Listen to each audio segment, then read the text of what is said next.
Voting is a civic duty. Let's register on the electoral list. This is a message from Equinoxe Television.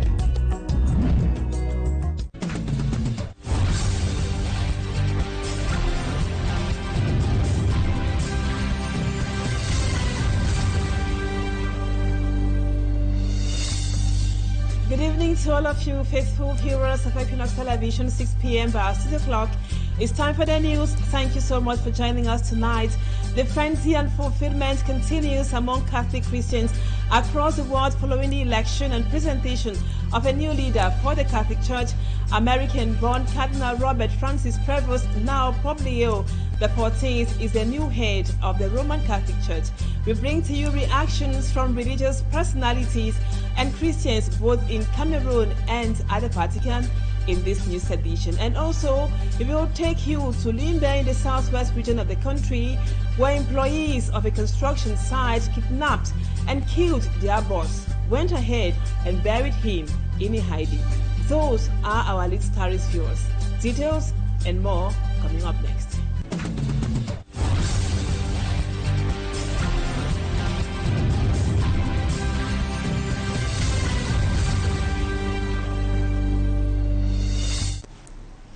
Welcome back, viewers. Thank you so much for the confidence.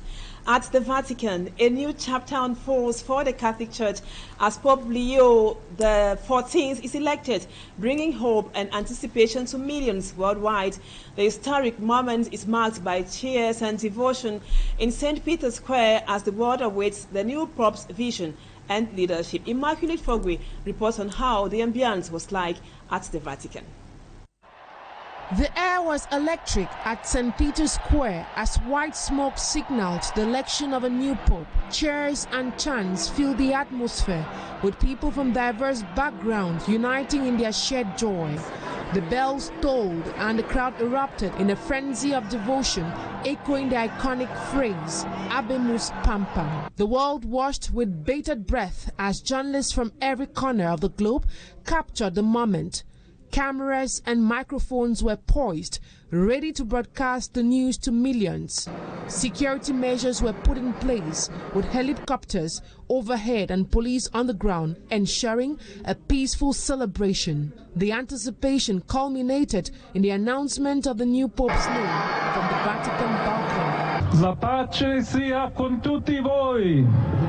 Well, look, it's extraordinary, isn't it? I don't think any of us ever expected to see an American coming out onto the balcony.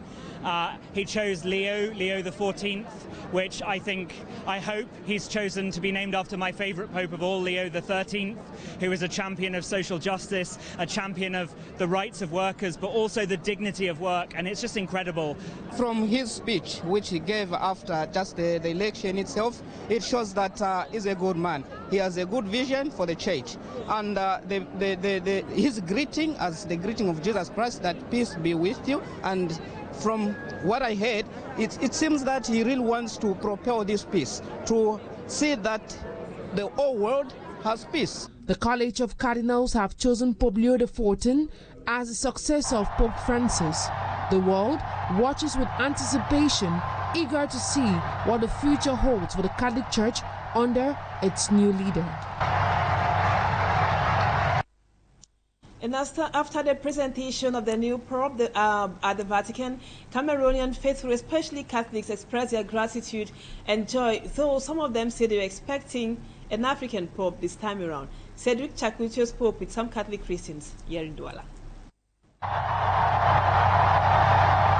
For the past few hours, the Vatican has had its new pontiff nearly 3 weeks after the death of Pope Francis. Elected at the end of the second day of the conclave, the election of American Cardinal Robert Francis Prevost, who decided to assume the pontifical role under the name Leo XIV, has sparked strong reactions around the world. In Cameroon, faithful welcomed the election of the new Pope and his speech in favor of dialogue for peace in the country currently shaken by numerous crises.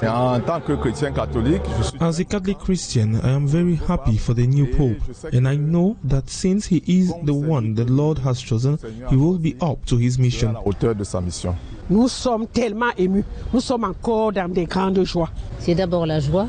First of all, it's a joy because I believe the Pope cannot be elected without the blessing of the Holy Spirit. Du Saint-Esprit. So, I believe he is sent by God through Christ and through the Holy Spirit. Le Christ et par leur Esprit Saint. While some were waiting for an African pope, to others, the color of the new pontiff does not matter. The most important thing is the unification of the church and the ideas the pope brings to the world. Non, dans notre église, ce n'est pas le continent ou la nationalité ou la race, c'est la mission. Est-ce qu'il peut remplir cette mission? Oui, parce que c'est lui que l'Esprit a choisi. The faithful also demands the eradications and thoughts of homosexuality in the church. Il restaure l'église qu'on ne veut. May he restore the church. We no longer want to hear this homosexuality issue in the Catholic Church. Autant plus ça, parce que l'église est instituée sur le mariage. Perhaps these were misunderstandings, but we no longer want to hear this. May our Pope eradicate this within the Catholic Church. The first North American Pope in history, Leo XIV, intends to place his pontificate under the banner of reconciliation in a context marked by violence in Cameroon and elsewhere in Africa, notably in the Democratic Republic of Congo and Sudan. Actions from some religious authorities here in the economic capital Douala. His Grace Samuel Kleda, Archbishop of the Douala Archdiocese, has said that the Douala Metropolitan Archdiocese and the Catholic family in Cameroon is ready to accompany and work with the new Pope Leo XIV. The Archbishop made his reaction public during an interview he granted to media men and women in Douala at the St. Peter and Paul's Cathedral today. For me, Armstrong Sander and Cedric Chakutio were there. Nous attendons de lui, d'abord, en premier lieu, qu'il aime Jésus-Christ. It was with reference to the biblical verses of John chapter 21 from 15 to 17 that His Grace Samuel Kleda, Archbishop of the Douala Metropolitan Archdiocese, expressed his feeling and expectation from the new Pope, Leon XIV. Pierre a été nommé au bord du lac là en Galilée. As Peter did and was declared the rock on which the church will stand, the Archbishop says the Pope should be this foundation on which the message of the love of Christ will stand and expand in this contemporary world. Le cœur de l'annonce de l'évangile, c'est la paix. Insisting on love and peace as the foundation of the message of Christ, the Archbishop rejoiced in the fact that the new Pope took up the title of Leon XIV, relating it to the beliefs and the values of Pope Leon XIII, who stood for peace, respect of the dignity of humanity, and equality on earth. C'est ça que nous devons faire. Samuel Kleda says today's world is rocked by social inequality with a disturbing gap between the very rich and the very poor. C'est le travail, le témoignage. He hopes that Leon XIV will stand up to eliminate this gap and facilitate an equal enjoyment of the riches of the world by the humans of the world created by one God. Que les guerres, les violences, les troubles partout. He is positive that Leon XIV, like Leon XIII, will stand up against war and sufferings to bring peace across the world. L'Église n'a pas de couleur. On the question of the nationality of the Pope, His Grace Samuel Kleda says the Church is a universal institution with a universal culture, which is the expansion of the gospel of Christ, and thus should not be seen from racial lenses. The choice of the Pope, according to him, is divine, and the time for a Pope from the African continent has simply not come yet. Nous aussi, n'est-ce pas, nous nous mettons, n'est-ce pas, à le suivre parce qu'il aime Jésus-Christ. The Archbishop then concluded that the Douala Metropolitan Archdiocese and the Catholic family in Cameroon is fully ready to accompany and work with the new Pope for the expansion of the gospel of Christ. We will be talking more on the election of the new Pope in the second part of the news with Reverend Father Michael TCHOUMBO. And now we stay in church. After 15 years of service, Reverend Father Christopher Gekum, a Catholic priest, celebrated his milestone at a Eucharistic Holy Mass at the St. Paul's Parish in Elong. A key moment of that event was the launch of his book, From the Slums to Royal Priesthood, which narrates his journey from the northwest slums to serving God in Yaoundé and Douala. Despite challenges in priesthood, the prelate braved all the odds still today. Let's have more with Lucille Nguisi. At the St. Paul's Parish in Elong, the Eucharistic Mass was celebrated with the attendance of several priests and members of the Archdiocese of Douala. This occasion marks the 15-year milestone of Reverend Father Christopher Ngekum's dedication to serving the Lord's vineyard. When I was choosing the text for my ordination, from the book of Acts of the Apostles chapter 20, verse 24. That said, my life is nothing. All that matters is to announce the good news of salvation to the world. Looking back at 15 years, I see that this particular text has worked wonders. One of the key moments during the event in Douala was the launch of Reverend Father Christopher's recent publication titled From the Slums to Royal Priesthood. In this book, the prelate shares his journey from the slums in the northwest region to Yaoundé and Douala, explaining how he became a servant of God under the spiritual guidance of the Blessed Virgin Mary. What I wrote in the first book, it shows that you cannot live in this world without challenges. But most of us are running away from these challenges, and it cannot build us to a solid rock, because even the church is built on troubles, on torture, and even death. So why not, each human being being challenged by, the difficulties and accepting them. From here, I have taken stock and seen that I have a lot to do, because I know where I've gone wrong, my weaknesses and the rest. And I pray that God should give me the grace to better, face the church and the challenges. Reverend Father Christopher Ngekum, apart from being a priest and author, he also shepherds thousands of Catholic faithful. He holds the positions of youth chaplain and chaplain for the Catholic women of the Archdiocese of Douala.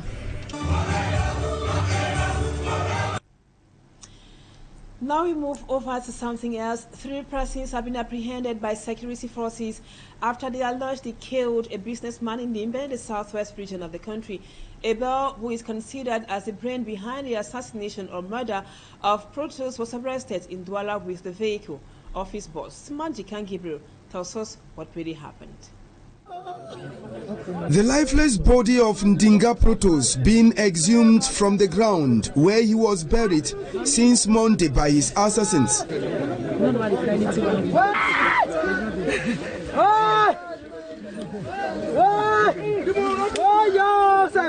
It is alleged Abel, who has been supervising the properties of his boss Protos, reportedly tricked him, telling him that he had buyers for his land. It was then that Protos drove out with Abel to the said piece of land, expecting to meet the buyers, not knowing that Abel had hired thugs to murder his boss. Not seeing her husband, the wife of Ndinga Protos informed the police about the disappearance of her husband.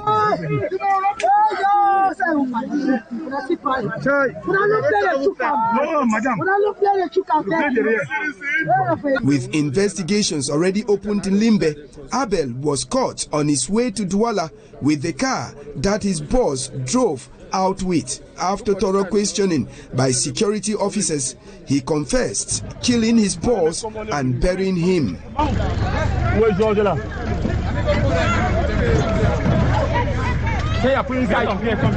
Abel and his accomplices are now awaiting trial in the police cell in Limbe.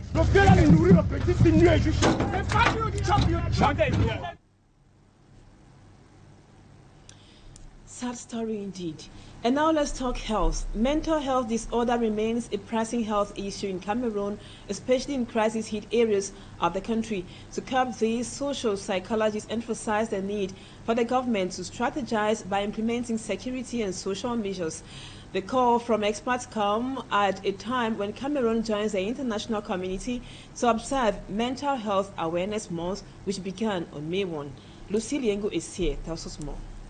The number of mental health disorder patients in the country has more than doubled in recent years. Studies have shown a significant increase, with some regions experiencing a rise up to 90%. This increase has been attributed to the socio-political crises plaguing the Anglophone regions, inter-ethnic conflicts, hate speech, and other societal issues, according to experts. It's difficult to say that we are in good health. We are facing difficulties. The lifestyle is too high.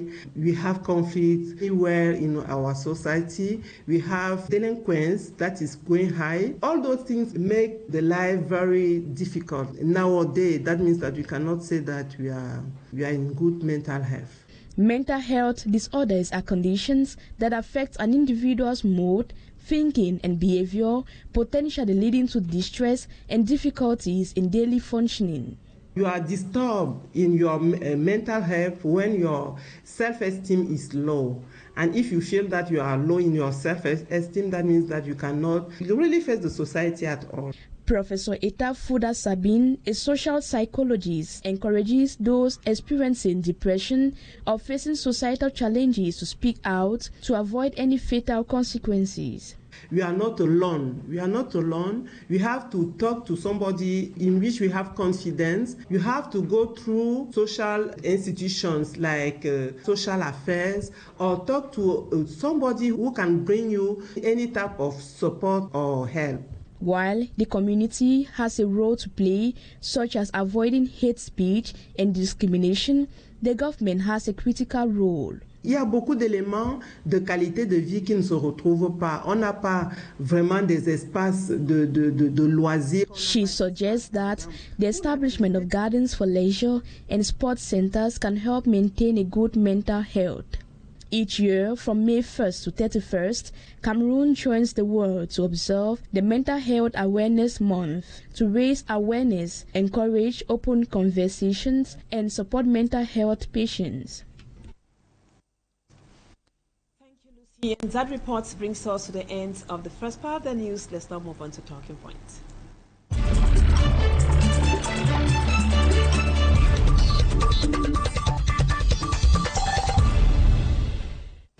Welcome back, viewers. Our guest tonight is Reverend Father Michael TCHOUMBO. He is the parish priest of the St. Louis Parish in Bonaberi here in Douala. Thank you, Father, for your time tonight with us on the news. Now, it has been total joy and a sense of fulfillment among the over 1.4 or 5 billion Catholic Christians across the world after the new Pope was finally elected and presented to the public. Cardinal Robert Francis Prevost, now Pope Leo XIV, is the new sovereign pontiff. Reverend Father Michael, how did it feel the moment we had the white smoke and subsequent presentation of Pope Leo XIV yesterday to the public at the Vatican? Annabella, there's no better time to be a Catholic. It's such an exciting moment. For me personally, there's a personal touch to it because I witnessed the same event when Pope Benedict was elected and announced. I was there live. So I could feel the frenzy of the crowd again. It brought back all those memories. But as a Catholic, you know, it's a wonderful time to experience the presence of God, God's claim on His church. God owns this church. It's not some form of political election or where one group will shout victory. It's more of God's claim that we all acclaim with joy, and it often comes like a joyful announcement. You know, I have the joy to announce to you, Habemus Papa, and we have a Pope. So it's all about joy at this moment. That God has blessed His church again, as He did 2,000 years ago when He handed it over to Peter, and as He's done in the past for 266 times, you know, being the church, the true church of Christ. Father Michael, you just mentioned a while ago that you were at the Vatican live during the election of Pope Benedict XVI. Tell us more how it felt to be physically present or physically part of that very spiritual moment. I should put it from the perspective of journalists. When it happens, then you realize that the whole world was prepared. All the tall-story buildings around St. Peter have already been occupied by CNN, BBC, all those big networks, because the Vatican is there and there's news item all the time. So from the time the Pope was sick, Pope John Paul II, there were already television studios on top of those buildings. They were already talking about the conclave. So it's a succession of events, the death of the Pope, then you have now the funeral, you have the conclave, and you have the installation. So those are a chain of events. But I've never ran as much in my life when we heard, being in Rome, that the white smoke was out. All the bells of the churches were ringing, people were screaming. I've never forgotten this image of a crippled man, running on his wheelchair and going to the place of St. Peter. A place that was really empty because no one was expecting that it would come out in the afternoon. Within half an hour, St. Peter was packed. And people stood there. I mean, you just experienced something that is, you need to experience at least once in your lifetime. Father Michael, Pope Leo XIV is the first Pope ever from North America. Pope Francis was from the south, precisely from Argentina. What particular significant changes might his geographical background bring to the Roman Catholic Church? And to be honest, Anna, it was a surprise because almost nobody knew about this guy. 10 years ago, he didn't even know he would become a bishop. Everything happened so fast that he was made a bishop. Then 2 years ago, he was made a cardinal, and today he's Pope. The succession of events, maybe ahead of cardinals who've been there for decades, makes this guy very special. It's not just about the fact that he's American. It's a choice of God. Let's make that very clear. It's a choice of God. That's how God works. It was the same with John Paul II, with Francis. From nowhere. When the Bible, God always goes and picks out David, who is somewhere that nobody knows. But coming from America, I know some people are talking about imperialism, where there's a political imperialism and now spiritual imperialism. It's nothing like that, because this guy, first of all, he's from North America, and he did most of his ministry in South America and Peru, in a poor country. And he had no interest seeking nationality for Peru. But he went there, imbibed himself so much of the culture that he sought to naturalize a Peruvian. Meaning that he has a man with an open mindset. And then he left from there. He became the superior general of the Augustinians, which is an order, a family, religious family in the church, which took him around the world. He traveled the world. He knows Africa very well. He went to different countries, to Nigeria, to East Africa, where he has a very concrete experience of the church. And if you want to see him as an American, that's unlike Americans. Americans stay in America and everything meets them there. But this is somebody who comes from the world, from the church itself. And also, I must say, from my experience, having lived and studied in America, it's a place of diversity, of globalization, where people are open to diversity, where there are different realities reconciled.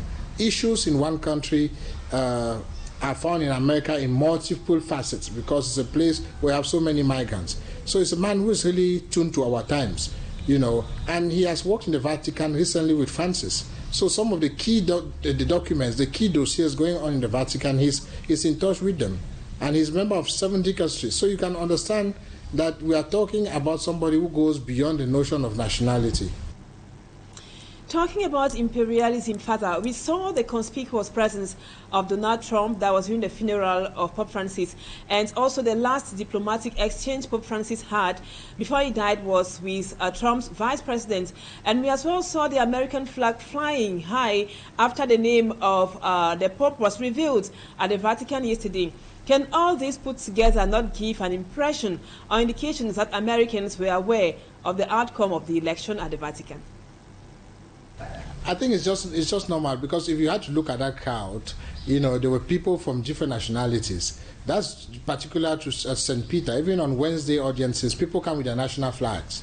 And if it happens that the information coincides with America, obviously the camera will go looking for American flag to get the impression of the American people. At the place of St. Peter, on the Wednesday audience, on Sunday blessings, you have flags from all over the world. It might just be a coincidence that, of course, the Vice President of the United States was received by the Pope. The Pope is an international diplomat. He receives people not just because of their faith, but because of the issues that are going on in the world. Yeah, we know that recently the relationship between America and neighboring countries are a little bit awkward. You can put it within that context, that the Pope obviously had some contributions to make in that light. Donald Trump was at the funeral with his blue suit instead of black, that's Donald. But the point is that the Pope is a unifying figure. It's not a matter of one country. I was there when Pope John Paul II died. Sitting next to him was sitting next to Bill Clinton, was Obama, was the other Bush, and all of them were there. People that you even imagine that they will not sit and talk with each other. I was in a restaurant and Bill Clinton came in with the president of Georgia. They sat down, had a very warm conversation, whereas in media it was not possible. So it is usually a unifying moment. And I think that we should not read into it more than it already appears. I think time will tell clearly. Was presented to the public yesterday. What happens next, Father Michael? Yes, I celebrated at the first public mass of Benedict. That is the Sunday after the conclave. So this coming Sunday at the Vatican, there will be what might be called an installation, meaning the first public mass in which he presents himself and is recognized as such. But as we speak at this time, at the Sistine Chapel, he's celebrating the first mass. The first mass of the Pope is going on at the Sistine Chapel, where he celebrates with the cardinals who voted him. He celebrates with the bishops who were there and all the auxiliary staff. But on Sunday, following the conclave, I hope it's the same principle here.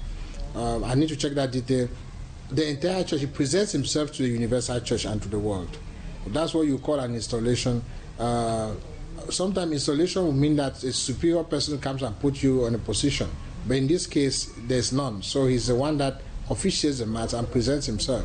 And his speech is usually so much awaited because that's where he gives some directives on where he hopes to take the church. Now, Father, can you tell us briefly what are some of the principal responsibilities of the Pope, precisely the new Pope, Pope Leo XIV? St. Peter's Square.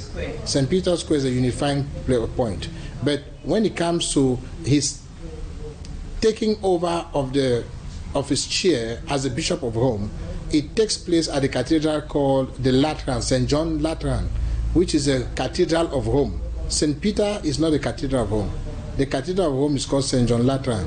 And that's when he goes there and takes over his chair, the see, as the Bishop of Rome. Now, before we go, let's talk about the expectations of African Christians. This time around, we know that the Catholic Church has been existing for over 200 years. You mentioned it yourself. And Africa thought it was time we had a black pope. Why not? What's your analysis of Africa and our expectations of having an African to head the Universal Roman Catholic Church? The responsibility is not far from what Christ said to Peter. You are Peter, on this rock I'll build my church, and the powers of the underworld cannot overcome it. So he is the one who leads the church into preaching the gospel out in the whole world. He is the one who coordinates the different activities of the church in the world. He is the one who coordinates every single activity that happens in the world in the name of the church. He's also that moral voice that takes the gospel where maybe the church is not present. The encyclical of the Pope always says, and to people of goodwill. He's been listened to not just by the 1.5 billion Christians or Catholic, but by the whole world. Even the Muslim world, you see them, they will be present at that first mass because he has a voice that carries all over the world. He is also that figure who intervenes diplomatically when need be, because it's been recognized that the church has an important role to play in the world in which we live today.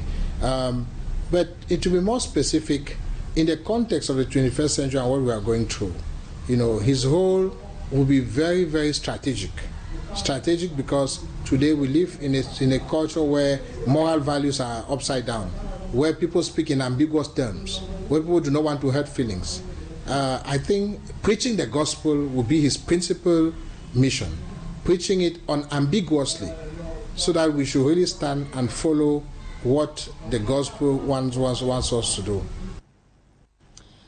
Thank you so much, Father Michael TCHOUMBO, for accepting to be our guest on Talking Point tonight, and hope to have you some other time.